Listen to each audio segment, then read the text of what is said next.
В связи с произошедшими последними событиями, а именно терактом, направленным прежде всего против свободы, и казнью Салвана Момики, который жег Коран в Швеции, мне начали поступать новые угрозы вроде «Ты слышал, что произошло с Салваном Момики?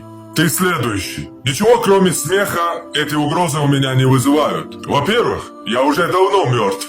А мертвого нельзя убить. Я принял свою смерть с улыбкой и готов с поднятой головой и чистой совестью встретиться с Богом и со своими предками. Я осознанно сделал свой выбор, зная, что против меня стоит миллионная армия клонов, которые, как правило, нападают из-за спины, либо из-за угла, как учил их порок Муха. Во-вторых, если Салвана наказал Аллах, подослав к нему убить шакалов, которые напали и убили его из-за спины, то выходит, что Усаму бен Ладена, Саддама Хусейна наказал Иисус, а палестинских террористов, ликвидированных Израилем, наказал Яхве.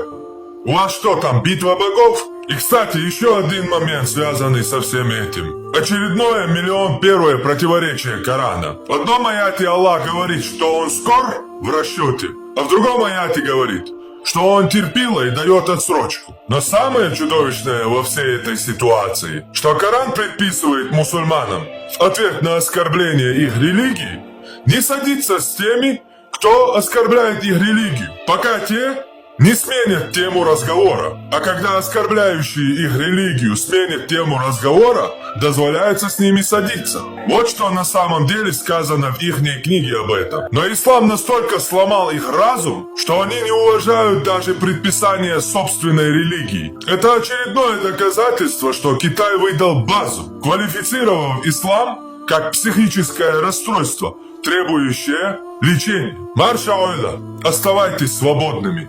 Лучше умереть, чем быть рабом.